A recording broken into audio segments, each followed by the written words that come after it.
प्रदेश कांग्रेस के अध्यक्ष करण माहरा रुद्रप्रयाग के जखोली में कृषि औद्योगिक पर्यटन विकास मेले में शिरकत करने पहुंचे, जहां मेला समिति ने पीसीसी चीफ का स्वागत किया। 5 दिवसीय मेले में पहुंचे करण माहरा ने मेले की नई परिभाषा कर दी।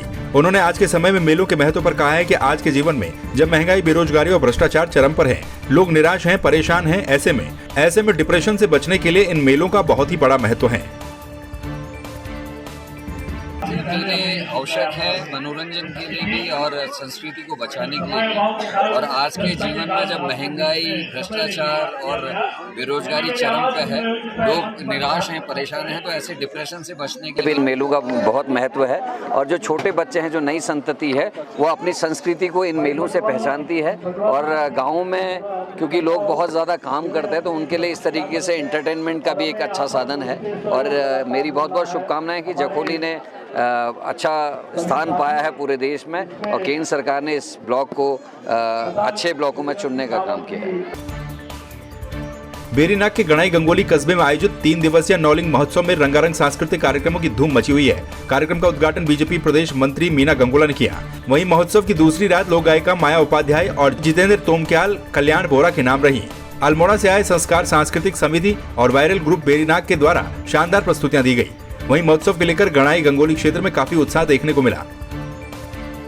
श्री नौलिंग महोत्सव गणाई गंगोली में समस्त क्षेत्रीय जनता ने और व्यापार मंडल ने हमें सहयोग कर रखा है। और इतनी भीड़ मैं पहली बार इस गणाई गंगोली में देख रहा हूँ इस महोत्सव के माध्यम से। और हम आशा करते हैं कि यह महोत्सव 3 दिन हो सककर और हम इसको 5 दिवसीय महोत्सव बनाएं और लोगों का साथ ऐसे रहो तो और इसको और भव्य रूप देने के लिए हम तैयार हैं। तो आज हमें यह महोत्सव पूरा श्री नौलिंग महोत्सव वीलीजीपुर हमर जतुले कार्यकर्ता छे उन सबको बहुत बहुत आभार। और मके यहाँ हमर संस्कृति झलक या देखूँ रहे और बहुत खूबसूरत कार्यक्रम हो रहा, सब लोग बहुत आनंद ले हो रहे।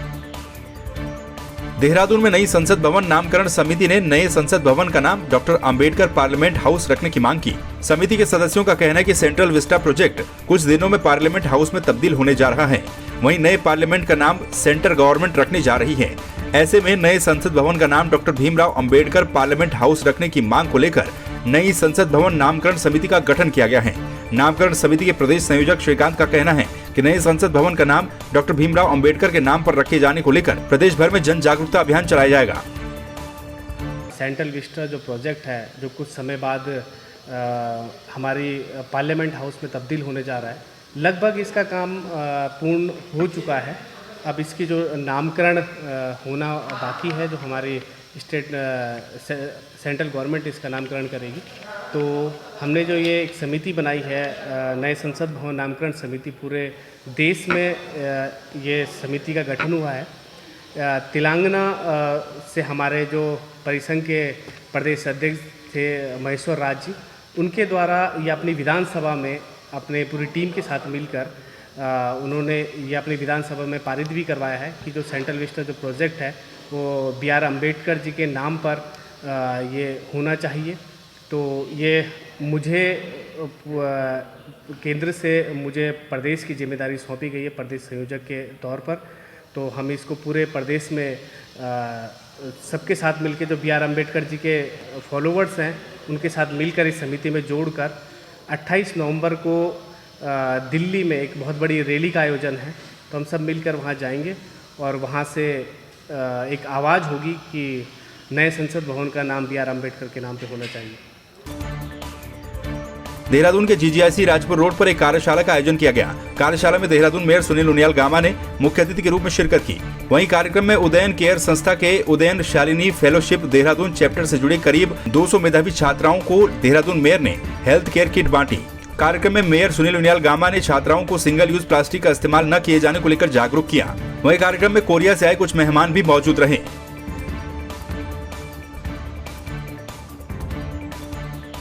सबसे पहले मैं बताना चाहूँगी कि उदयन शालिनी फेलोशिप जो प्रोग्राम है वो पिछले लगभग 27 सालों से चल रहा है और इसके 26 चैप्टर्स हैं अक्रॉस इंडिया।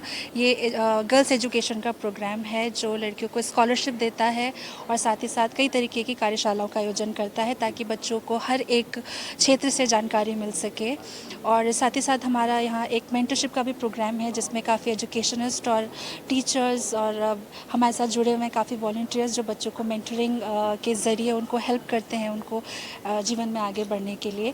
तो तरह तरह के हर समय समय पर हम लोग अक्सर वर्कशॉप्स का आयोजन करते हैं बच्चों के लिए, ताकि बच्चों को अलग अलग जानकारी मिल सके, अलग अलग क्षेत्रों के बारे में शिक्षा मिल सके। तो आज का जो एक ख़ास उद्देश्य था वो यही था कि बच्चों को हेल्थ के बारे में एक अच्छी हम जानकारी दे सकें।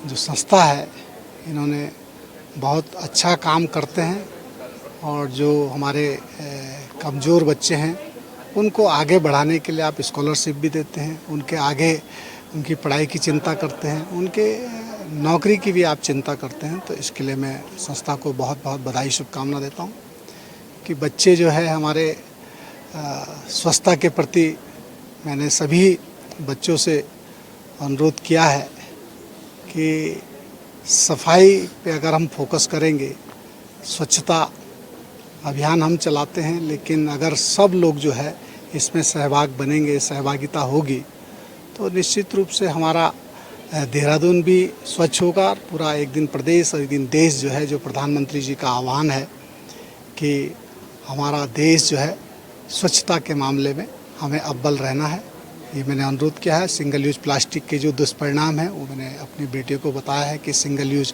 का प्रयोग हम ना करें। पिथौरागढ़ कनालीछीना विकासखंड के द्वाली सेरा क्षेत्र में स्वास्थ्य केंद्र खोलने की मांग को लेकर सामाजिक कार्यकर्ता जगत सिंह कठयात ने आवाज उठाई।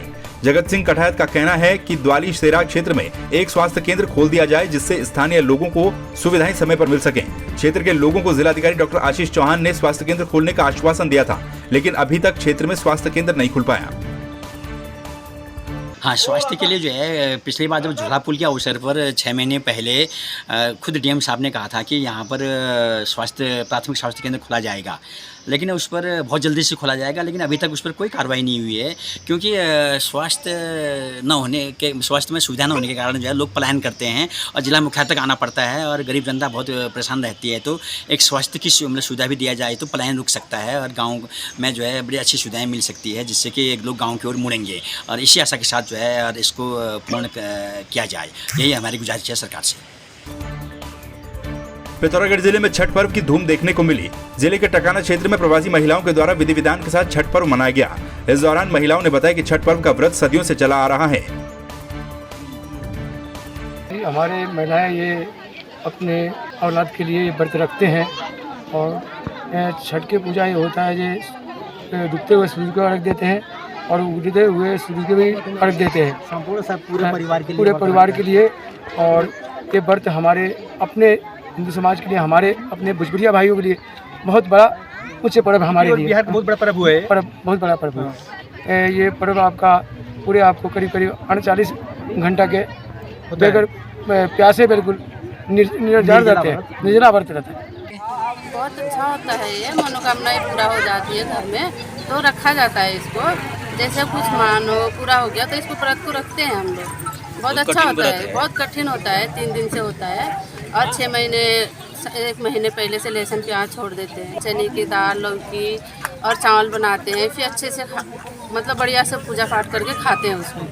फिर शाम को ही खाना हुआ और दूसरे दिन गुड़ के चावल में खीर बनाते हैं, रोटी बनाते हैं, फिर खाते हैं उसको पूजा करके। लालकुआं के मोटा हल्दू क्षेत्र में भ्रमण पर पहुंचे नैनीताल कांग्रेस एससी विभाग के जिला अध्यक्ष इंद्रपाल आर्य ने सड़कों की दुर्दशा को लेकर सरकार पर निशाना साधते हुए कहा कि मुख्यमंत्री सिर्फ कोरी घोषणाएं करते हैं, जबकि धरातल पर कोई काम होता हुआ नहीं दिखाई दे रहा है। इंद्रपाल आर्य ने बताया कि लालकुआं से लेकर हल्द्वानी तक नेशनल हाईवे लंबे समय से जर्जर अवस्था में है और यहाँ आवागमन करने में कई बार लोग चोटिल होते हैं, बावजूद इसके सड़क अभी तक दुरुस्त नहीं हो पाई। कर रहे हैं, खाली धंधा को लुभाने का काम कर रहे हैं, होना कहीं पर कुछ नहीं है। स्थिति सब जगह रोडों की देख लिया आपने, सब गड्ढे हैं, लेकिन इनके कैसे वो गड्ढे भी नहीं भरा जा रहे हैं। लेकिन हवाई बात हो रही है, यहाँ पर कहीं पे मुख्यमंत्री का ऐसा कोई काम नहीं हो रहा जिससे जनता उसको देखे कि क्या हम मतलब कर रहे हैं।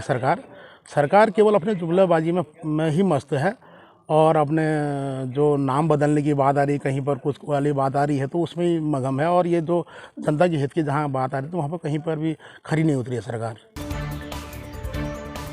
लालकुआं क्षेत्र के अंतर्गत वीआईपी गेट के समीप पुलिया के नीचे बने तालाब में अज्ञात युवक का शव मिलने से क्षेत्र में हड़कंप मच गया। मौके पर पहुंची पुलिस ने शव को कब्जे में लेकर पोस्टमार्टम के लिए भेज दिया है। पुलिस शव की शिनाख्त करने का प्रयास कर रही है।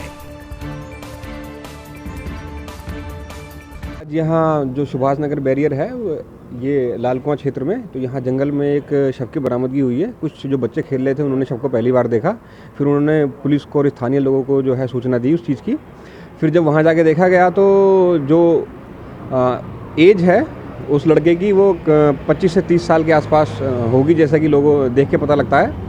तो 25 से 30 साल के आसपास एज होगी और प्रथम दृष्टिया लगता है कि जैसे कल शाम या रात में उसकी डेथ हुई होगी और वो शव पूरी तरह से पानी में डूबा हुआ था। बाकी स्थानीय लोगों से पूछताछ चल रही है, तो अभी कोई शिनाख्त नहीं हो पाई है। नहाया खाए के साथ छठ पर्व की शुरुआत हो गई है। हरिद्वार के भी सभी घाटों पर पूर्वांचल समाज के लोगों ने छठ पर्व मनाया। छठ मुख्य रूप से बिहार, झारखंड, पश्चिम बंगाल, पूर्वी उत्तर प्रदेश और नेपाल के तराई क्षेत्रों में मनाया जाता है। छठ पूजा का पौराणिक महत्व है। सृष्टि के आदि काल से ही ये शुरू हो रहा है। जब से सृष्टि की रचना हुई थी और सूर्य भगवान प्रकट हुए थे, तभी से पूजा हो रही है। ये सनातन पूजा है जो है, और ये सत्य की पूजा है, निष्ठा की पूजा है। और ये इसका आध्यात्मिक जो पहलू है, एक तो प्रकृति से जुड़े हुए हैं। आध्यात्मिक यदि बात करें तो हमारा छठा चक्र जो है ये माँ कात्यायनी इसकी देवी हैं, छठा। और एक खष्टी कहा जाता है व्रत जो है, ये माँ कात्यायनी की पूजा है। आज्ञा चक्र भी हमारा इससे जागृत होता है, जिससे हमें दिव्य दृष्टि प्रकट हो जाती है।